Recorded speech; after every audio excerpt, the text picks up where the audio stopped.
Obrigado, Gisele.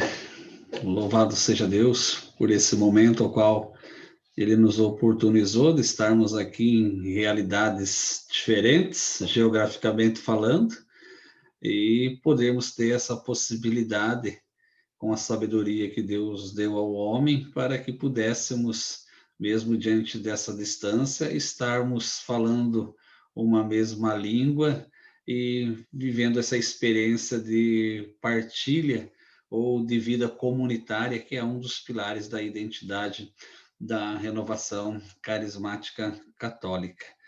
Agradeço, então, a oportunidade por poder estar junto com vocês e também aqueles que nos acompanham pelo Facebook, que possam também, nesse momento, permitir que o Espírito Santo, que já se faz presente em nosso meio, que nos acompanhou durante todo o nosso ciclo carismático dentro desse grupo de oração, nos levar a refletir a respeito do que Deus tem a nos dizer por meio da sua palavra. José me apresentou, eu sou Paulo Roberto Batista, moro em Foz do Iguaçu, na Diocese de Foz do Iguaçu. Foz do Iguaçu, para aqueles que não conhecem, é aquela cidade que, num momento ou outro, talvez você já possa ter ouvido, em razão das cataratas, em razão da Itaipu Binacional, do Paraguai, da Argentina, e outros atrativos turísticos que atraem milhões de turistas do mundo inteiro. E também vivemos uma realidade aonde comentávamos antes de iniciar o grupo, aonde eu resido hoje, próximo à usina de Itaipu, foi onde nós tivemos aí as primeiras experiências da renovação carismática católica com a vinda dos barrageiros de diversos lugares do Brasil para a construção da usina na década de 70, onde tiveram a oportunidade de ir em um retiro no Paraguai e, a partir desse retiro, fazerem a experiência do batismo no Espírito Santo e trazerem essa experiência também para dentro da usina, onde os primeiros grupos de oração aconteciam dentro da virola. Para quem não sabe, virola é aquele tubo grande em que a água desce, chega até a turbina para girar a roda da água e assim, então, produzir a energia elétrica. E era ali dentro daquelas virolas, ainda no pátio, e que eles faziam os seus primeiros grupos de oração. Eu participo do grupo de oração Louvemos ao Senhor, que acontece toda quinta-feira, às 19h30, na matriz da paróquia Nossa Senhora da Luz. Estou na Renovação Carismática Católica desde o dia 2 de fevereiro de 2002, às 22 horas, onde tive a oportunidade de fazer uma experiência profunda com Deus e uma vigília de oração que aconteceu também aqui nesse território da paróquia da qual eu faço parte. Hoje estou aí à frente do serviço chamado Ministério de Fé e Política da Renovação Carismática Católica do Brasil, um serviço talvez um tanto quanto estranho para muitas pessoas, considerando de que no Brasil já tem uma caminhada longa e ainda assim, para algumas pessoas, ele se apresenta dessa forma como algo ainda não muito bem compreendido, mas que tem, assim como os outros ministérios, a sua finalidade e tem também a sua contribuição.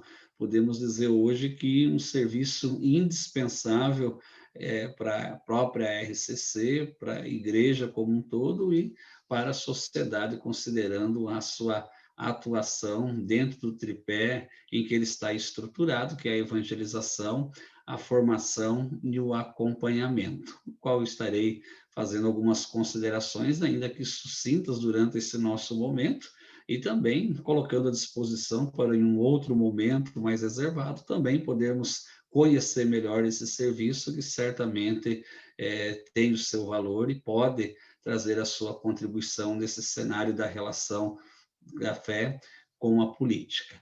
Eu sou casado, tenho 4 filhos, hoje eles estão um pouco mais calmos, já estão dormindo, né? Com esse isolamento que nós estamos vivendo aqui no Brasil, e acredito que em grande parte de todos os continentes, as crianças acabam ficando sem as suas atividades escolares, as suas atividades de convivência social, e a energia deles é bastante acentuada, né? Então, para você conseguir lidar com todo o ritmo, a força que eles têm, é um tanto quanto difícil para um. Agora vocês multipliquem isso por 4, né? São crianças de 4 a 8 anos. No início tinha um batendo na porta, sai da porta, vão para a janela, sai da janela, eles vêm na fresta, espia na fechadura, num jeitinho do outro, eles procuram estar presente. De profissão, eu sou professor, leciono as disciplinas de filosofia, história e ensino religioso em uma escola confessional e no município de Foz do Iguaçu. Sou licenciado em Filosofia e História, com mestrado em Filosofia pela Universidade Federal do Mato Grosso do Sul, e estou com um doutorado em andamento pela Pontifícia Universidade Católica da Argentina, em Buenos Aires, também na área de Filosofia. E também tenho desenvolvido aí estudos na área de Teologia por meio de um bacharelado, que se encontra também em andamento. Inicialmente, nós temos aí a moção para esse nosso encontro de hoje, que está na carta do livro dos Hebreus, um livro que é atribuído ao apóstolo Paulo, porém com algumas divergências, e que traz aí também para nós momentos de reflexão a partir do que nele é atribuído, por meio da palavra de Deus, e que para a nossa noite foi aí inspirado o capítulo 12, versículo 14 até o versículo 17. Então, você que está nos acompanhando também pelo Facebook, pelas redes sociais, pode, se tiver à disposição e fácil para você estar pegando a sua Bíblia, está também nos acompanhando nessa leitura. Carta aos Hebreus, capítulo 12, versículo 14 ao versículo 17. Enquanto as pessoas que estão nos acompanhando aí vão tomando a sua Sagrada Escritura, eu vou deixar para vocês aqui no chat, quem está participando junto comigo pela sala no Zoom, um conceito a respeito desse serviço do qual hoje eu estou à frente, que é o Ministério de Fé e Política, e que é um serviço dentro da Renovação Carismática Católica para a evangelização da política, né? Então, um cenário que é hoje urgente em que a evangelização chegue até ele. O Papa Francisco tem insistido frequentemente da necessidade de fazer com que esse espaço ele seja também um espaço onde haja o amor, a oração, o perdão, e que muitas vezes nós achamos que por ser um lugar relacionado a tantas questões que se distanciam e não coadunam com a verdade do Evangelho, ali então não precisa de Deus, da ação amorosa de Deus, da ação da força da oração, do perdão, da reconciliação. Pelo contrário, são nesses lugares onde que essa presença e essa ação amorosa de Deus, ela precisa estar presente. Claro que essa é uma relação que traz certos dilemas, considerando a relação da fé e política, que muitas vezes é confundida com a relação ou dualismo igreja e Estado. E é preciso se distinguir essas duas realidades, pois são realidades diferentes em que fé e política não é o mesmo que igreja e Estado. E, no entanto, muitas vezes há essa confusão e aí fica um tanto quanto difícil de se compreender e desafiador para se explicar. Mas vemos a continuidade do conceito que está lá no nosso site da RCC Brasil, no campo institucional, onde tem todos os serviços e ministérios, onde nós vamos entender esse serviço com o objetivo de não formar partidos políticos. Então, a intenção do Ministério de Fé e Política não é formação de partidos políticos e nem realizar campanhas eleitorais. Então, nós temos aí um desafio que é justamente fazer com que aquele que se sente chamado a exercer o seu ministério ou a sua vocação na vida pública, entender que a RCC não é um espaço onde ele vai encontrar pessoas para fazerem a sua campanha eleitoral, e tampouco fundar um partido para poder fazer com que essa pessoa possa, por meio desse partido, estar concorrendo a pleitos eletivos. Então, não é tarefa da RCC a luta política. Claro que ela não pode também ficar à margem da luta social e não reconhecendo a necessidade de também ter a sua participação. Porém, essa participação ela acontece pela via argumentativa, onde é levado a conscientização dos cristãos a utilizarem o voto de motu jus e apoiarem os candidatos conforme a consciência de cada um. A renovação carismática ela também apoia e incentiva a participação na política daqueles que se sentem chamados a esse serviço. Então, aqui a expressão apoio, ela não está relacionada ao sentido de apoio político eleitoral, mas apoio de incentivo, de motivação para aqueles leigos e leigas que sentem chamados a estar dando a sua contribuição para a transformação da sociedade, para que eles venham a ser acompanhados, que é um do tripé da estrutura do Ministério de Fé e Política aqui no Brasil, a evangelização, a formação e o acompanhamento. E esse acompanhamento ele acontece por meio da promoção de encontros, de retiros, de formação, e também encontros de oração para aqueles que estão inseridos dentro desse cenário da atuação na vida política na sua mais diversas formas. Quando nós falamos em política, muitas vezes vem a ideia daquela concepção do político como alguém que se coloca à disposição para concorrer um cargo eletivo, mas a nossa atuação política ela se dá de muitos modos e de diferentes formas. É o documento 105 da CNBB, que tratou sobre o ano do laicato, ele vai resgatar uma palavra de São João Paulo II relacionada aos areópagos, ou seja, os lugares desafiadores aonde a fé precisa chegar. E a política é um deles, mas não o único, e o Ministério atua também dentro desse cenário, fazendo com que nesses areópagos, seja o areópago da política, das políticas públicas, da educação, da família, da comunicação e tantos outros ambientes desafiadores, possa ali também estar a presença e a voz de Cristo. Claro que quando nós falamos em fé e política, nós precisamos ter o cuidado para não instrumentalizar o movimento para uma finalidade eleitoreira.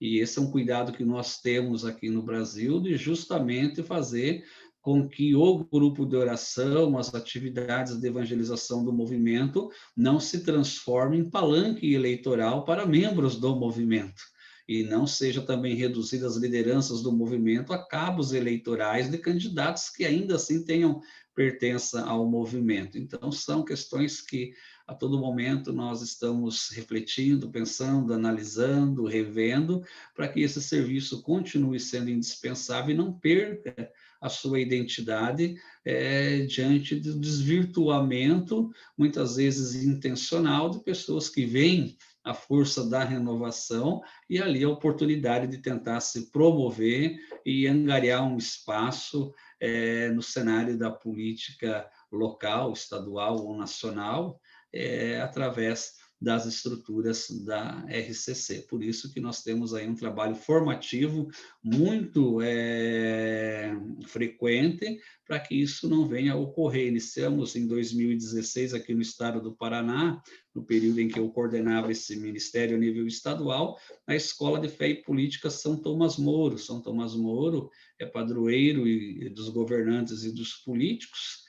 São João Paulo II outorgou a ele aí esse título em razão do seu testemunho de vida e de morte na corte inglesa do rei Henrique VIII na Inglaterra, onde, para não desobedecer às leis de Deus, ele permitiu que fosse, então, levado ao martírio.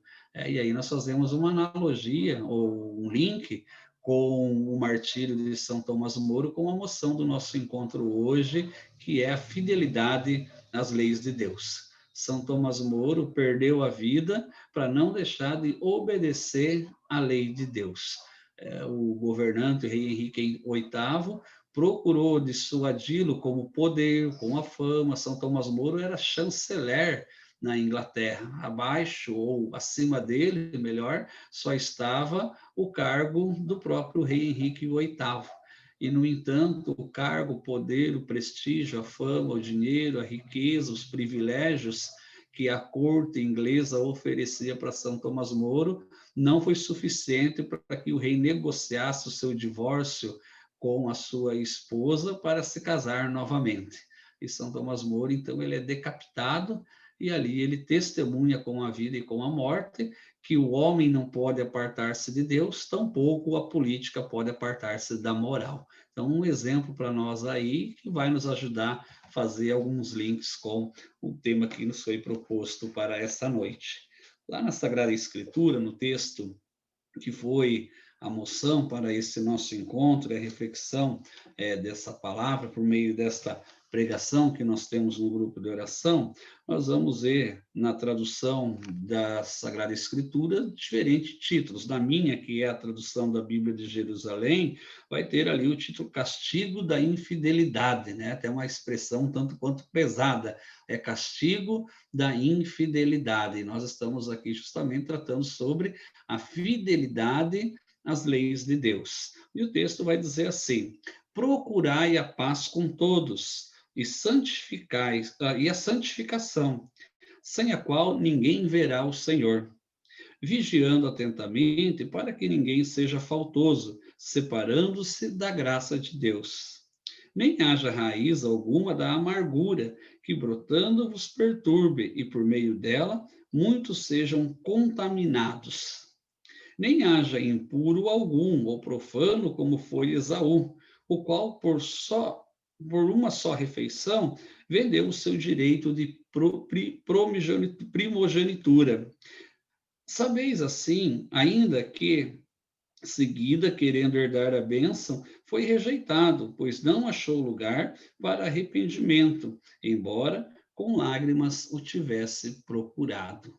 Então, nós temos aqui nesses versículos que fizemos a leitura, uma moção que nos ajuda a refletir o que é chamado de a venda da primogenitura ou a negociação da primogenitura, em que Esaú ali está inserido nesse contexto. Mas vamos ao versículo que iniciou essa nossa leitura: procurai a paz com todos. Então, a palavra está dizendo de que a paz ela não deve ser procurada apenas com alguns, apenas com aqueles que talvez nós tenhamos uma afinidade, uma simpatia, conseguimos dialogar.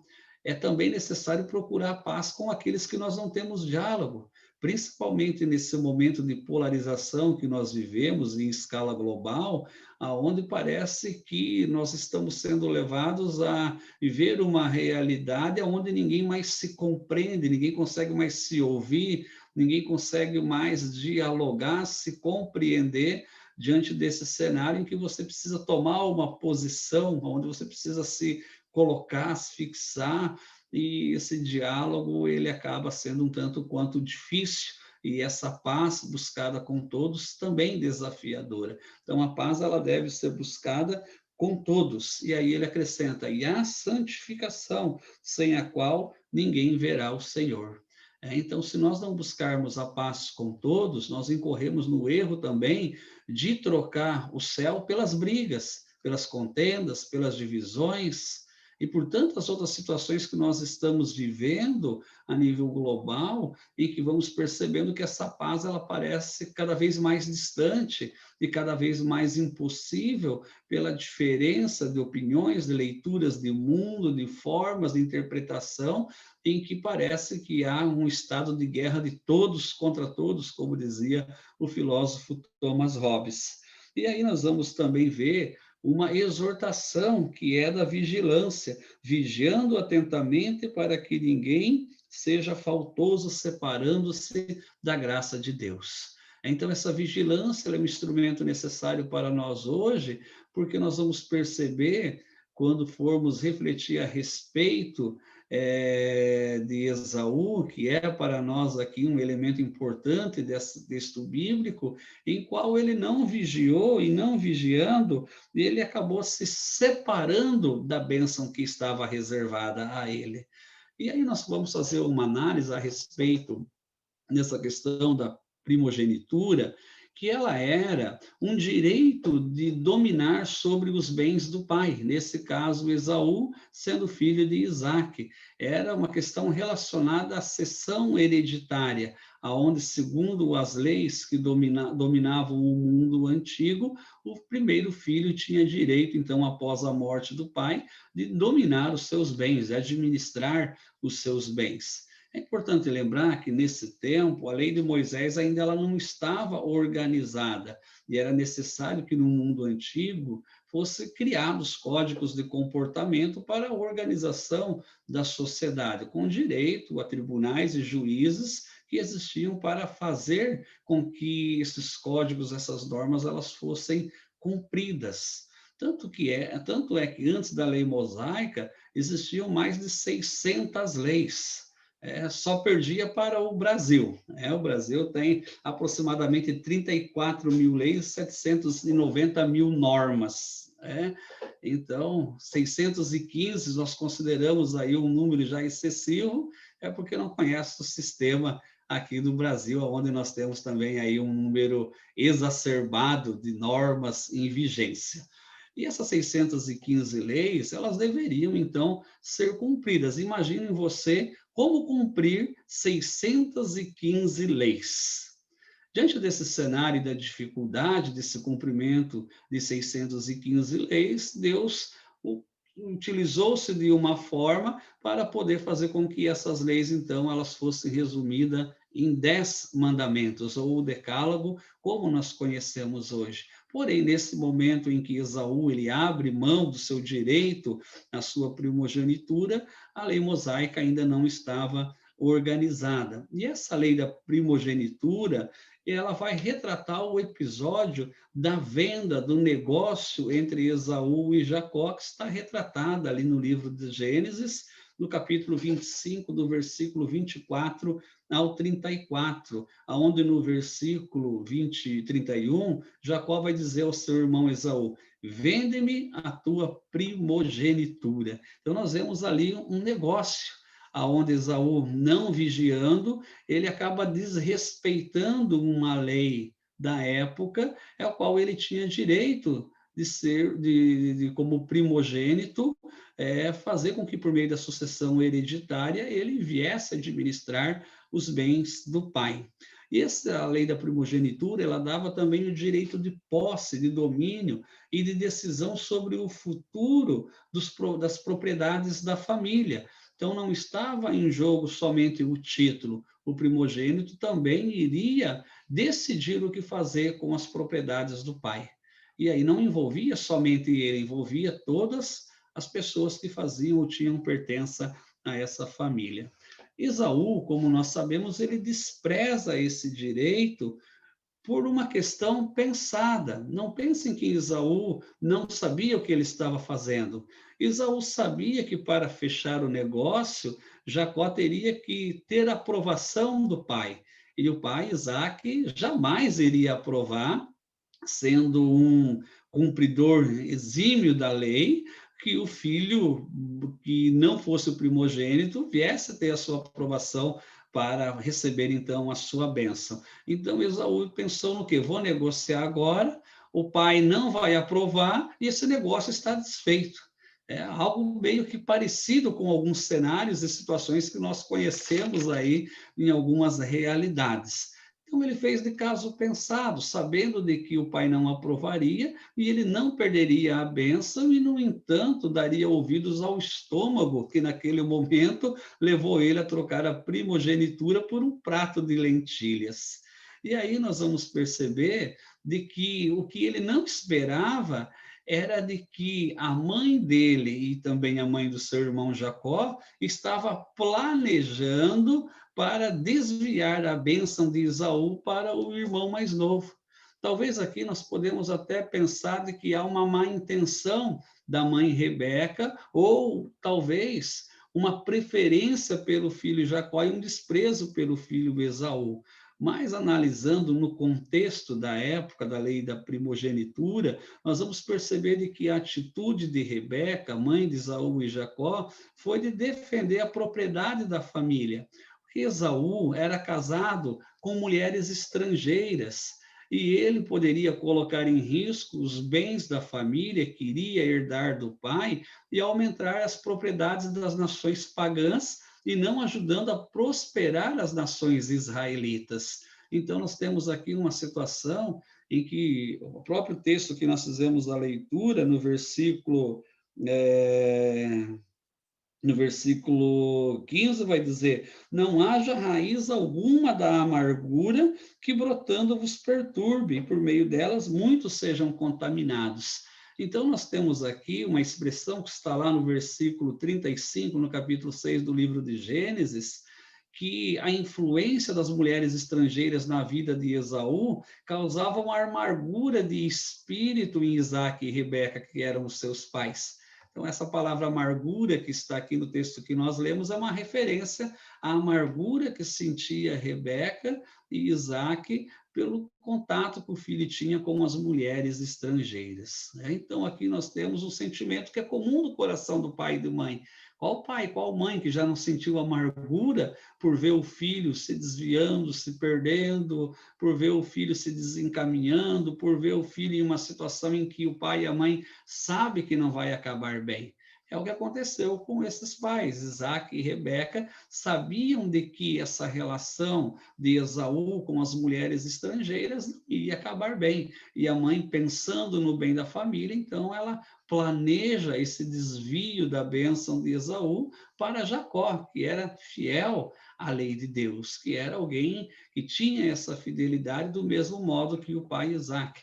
Tanto que vocês percebem que Esaú, ele é incoerente, irresponsável, em que ele troca a primogenitura dele por um prato de comida. O que esperar de alguém que iria assumir, administrar, governar os bens da família e que tinha uma incoerência dessa, que não media, não pensava, não analisava, não discernia para poder fazer os seus negócios. E isso acabou, então, preocupando Rebeca.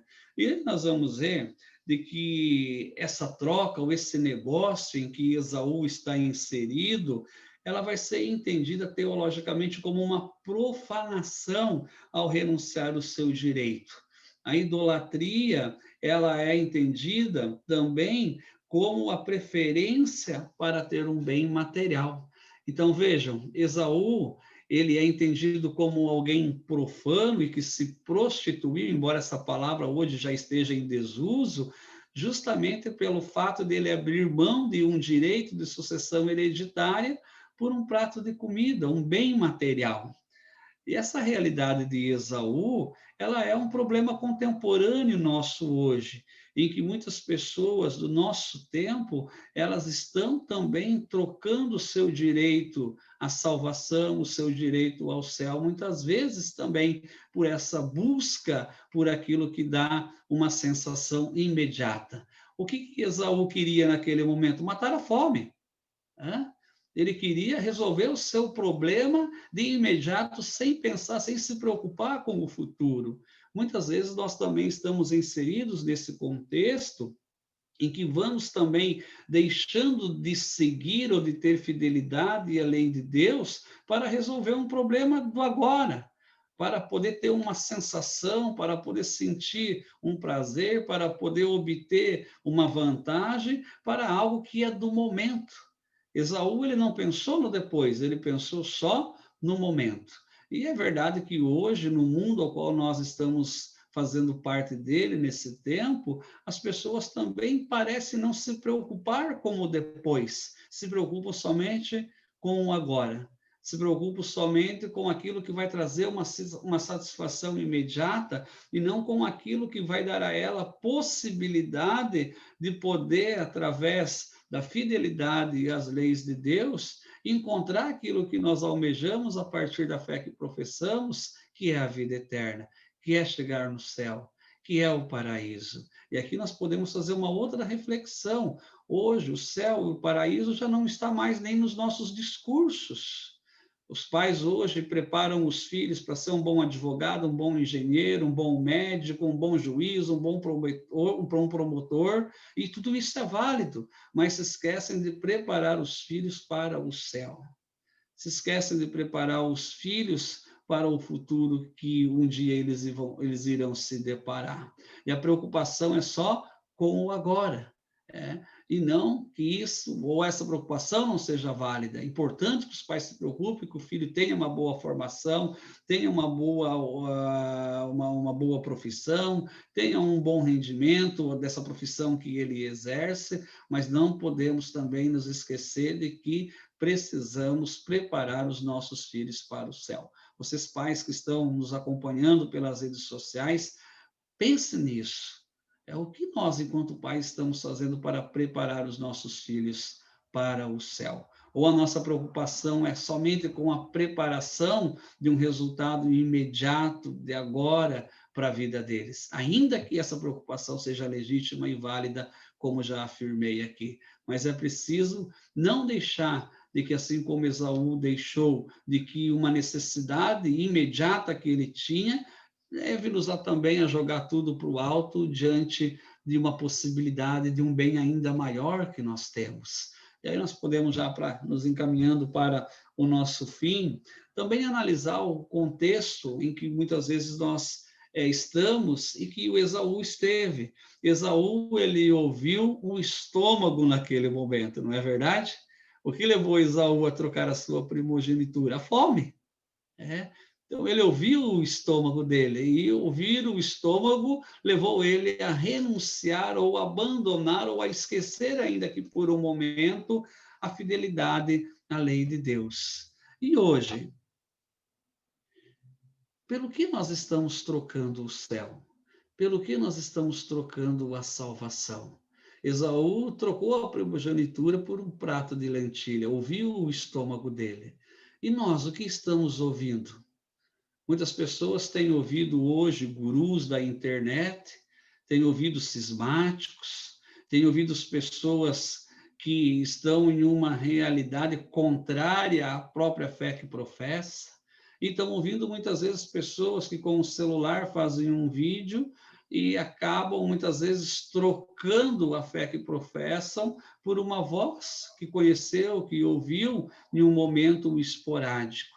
E isso nós podemos observar com um número expressivo de católicos que hoje não reconhecem mais a autoridade Pedro na pessoa do Papa Francisco, porque estão ouvindo outras vozes, porque estão ouvindo outras pessoas, outros discursos, outras visões, outras leituras, mas que não coadunam com a doutrina dos apóstolos.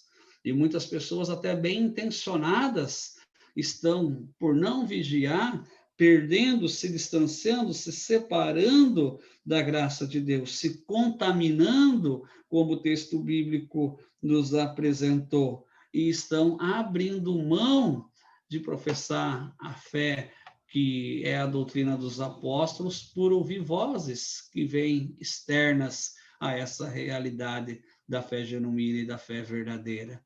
Então, nós vivemos um momento onde nós também precisamos parar e analisar quais são as vozes que estão nos tirando do céu, estão nos tirando da salvação, estão nos tirando da igreja, estão nos tirando da fé católica.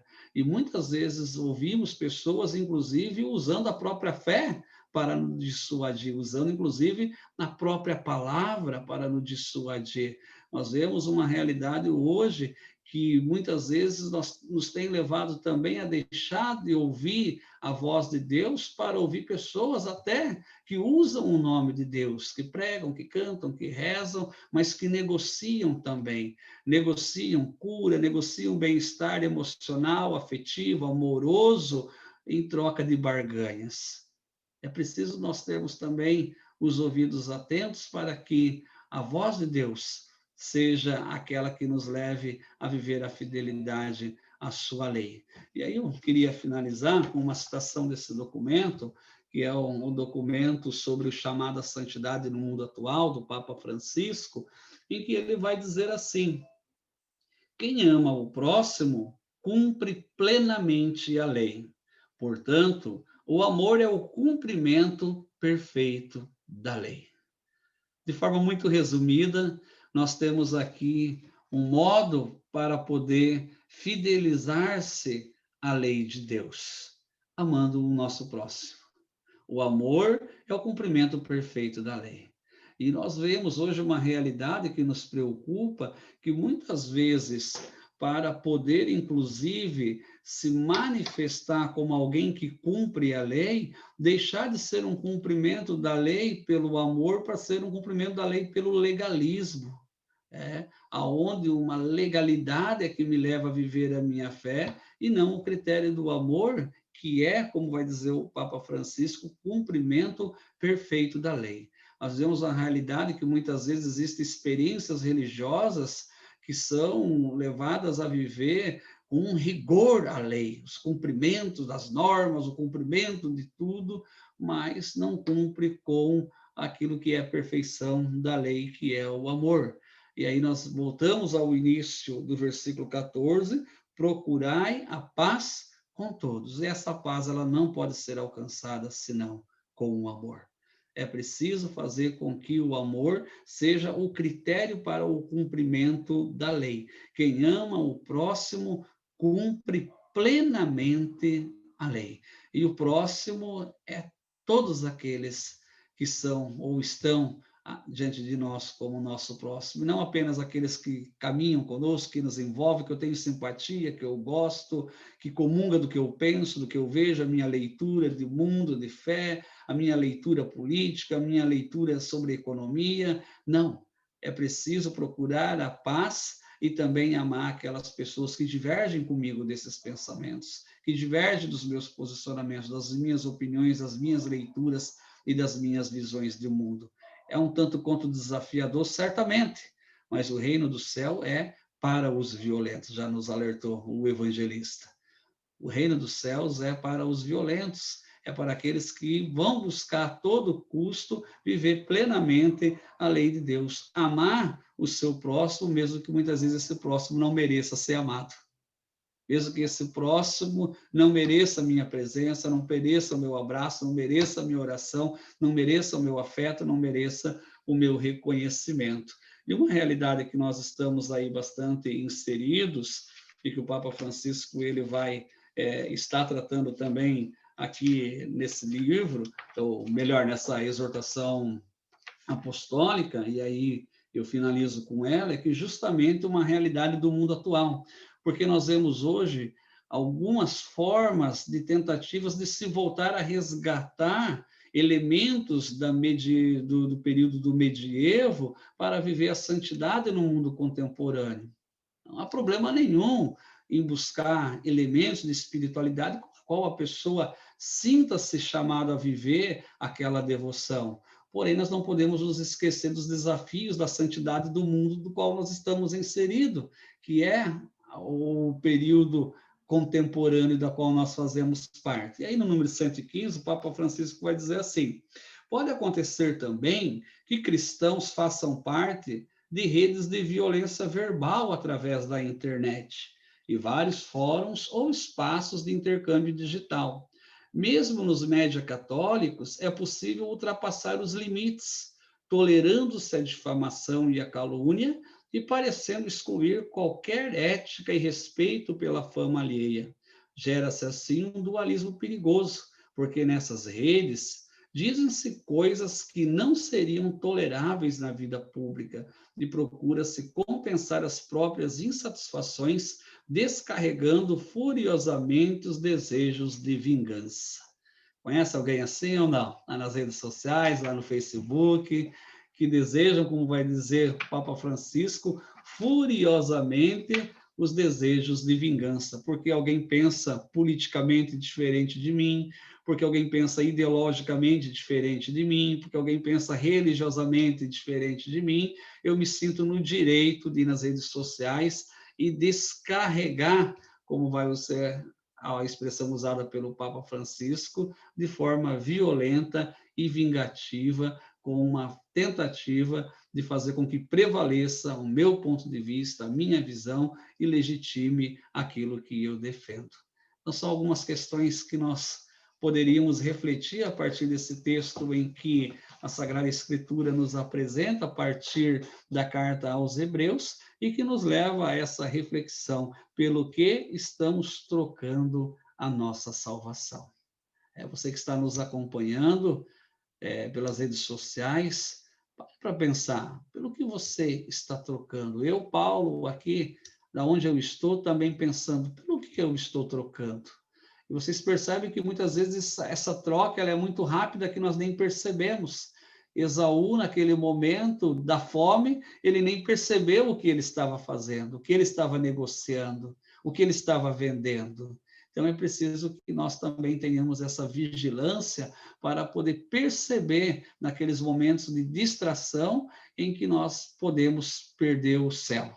Depois de tanta luta, de tanta busca, de tanto esforço, de tanta violência, de tanta entrega, de tanta renúncia, de tanto sacrifício que foi feito, em um momento em que menos se espera, perder o céu, perder a salvação, abrir mão desse direito que é nosso, abrir mão desse direito que foi conquistado não pelo nosso mérito, mas pela graça e pelo sacrifício e a entrega de Jesus na cruz. Convido você, nesse instante, se possível, fechar os teus olhos um momento, fazer essa pergunta para você. Quem eu estou ouvindo? Eu estou ouvindo o magistério ou eu estou ouvindo as vozes externas a ele? Esaú ouviu o estômago e por aquela necessidade imediata ele trocou o seu direito de primogenitura. O que nós estamos ouvindo e o que nós estamos colocando como urgência na nossa vida? Esaú viu como urgente naquele momento um prato de lentilhas e abriu mão do seu direito em troca daquela urgência. Tem sido urgente para você hoje, que você precisa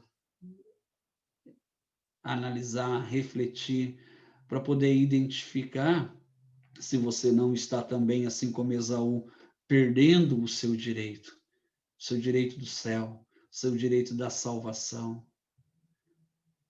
Pelo que nós estamos trocando a nossa salvação e o nosso céu? Essa pergunta que nós fazemos hoje. E eu queria convidar você que está nos acompanhando pelas redes sociais, se no lugar em que você estiver for possível, você abrir a sua boca e com os seus lábios fazer uma oração, pedindo a Deus essa graça de não permitir que nós viemos a nos distrair e perder o céu, e perder a salvação. Que nós não busquemos a compensação imediata que nos leve a renunciar, a abrir mão daquilo que Jesus já garantiu para nós, daquilo que já nos foi dado. Que nós possamos, nesse momento, pedir essa graça para Deus. Com as tuas palavras, pedindo, Senhor, me conceda essa graça. É somente pela tua graça para que eu não venha me distrair, perceber que posso, em algum momento, sem perceber, trocar o céu, trocar a minha salvação, negociar, buscar, Senhor, uma urgência imediata. Quero, Senhor, nessa noite, fazer com que tudo aquilo que no meu coração está me agoniando, está me afligindo, o Senhor venha cuidar, venha tratar. Vai abrindo o seu coração para que o Espírito Santo possa pairar sobre ele nesse momento. Para que tudo aquilo que na sua vida é uma urgência, pessoas que estão nos ouvindo, acompanhando pelas redes sociais, e que talvez hoje tenham uma urgência afetiva, uma urgência no campo da saúde, uma urgência no campo profissional, uma urgência no campo familiar, e tantas outras áreas da nossa vida em que nós temos urgências, e que muitas vezes essas urgências podem nos separar, nos distanciar da graça de Deus, observando os meios, as formas que nós vamos procurar atender essas urgências. Nós queremos pedir, Senhor, mais uma vez, a tua graça sobre a nossa vida, o teu Espírito Santo sobre a nossa vida, para que nós possamos ser prudentes, para que nós possamos ser coerentes, para não incorrer no mesmo erro de Esaú, que pela imprudência, incoerência, a falta do discernimento, tenha jogado para o alto o seu direito de primogenitura, para que nós também não venhamos nesse tempo jogar para o alto, Senhor, a fé, a esperança, a alegria, e com muito custo nós temos trazido até aqui, temos alimentado, sustentado até aqui. Nos ajude, Senhor, a ouvir a tua voz, a voz da igreja, a voz do magistério. Não permita que a voz externa, que nos separa, que nos divide, que nos faz brigar, que nos coloca em grupos, em guetos, venha tirar de nós essa busca, esse desejo pela paz. Vem, Espírito Santo, e nos ajude para que possamos viver bem a nossa experiência de relação amorosa convosco. Toma essa decisão hoje, conclua essa sua oração, você que nos acompanha pelas redes sociais, com a renovação desse desejo de ser fiel à lei de Deus, de não abrir mão por nada aquilo que a lei de Deus nos apresenta. E como nós vimos, a lei de Deus, ela é cumprida plenamente pelo amor ao próximo. O amor é o cumprimento perfeito da lei. Você que está nos acompanhando aí pelo Facebook, escreva aí nos comentários: o amor é o cumprimento perfeito da lei. Ame o próximo e você estará cumprindo perfeitamente a lei. Amém? Louvado seja o nome do nosso Senhor Jesus Cristo, para sempre seja louvado. Rogai por nós, Santa Mãe de Deus, para que sejamos dignos das promessas de Cristo. São Tomás Moro, rogai por nós.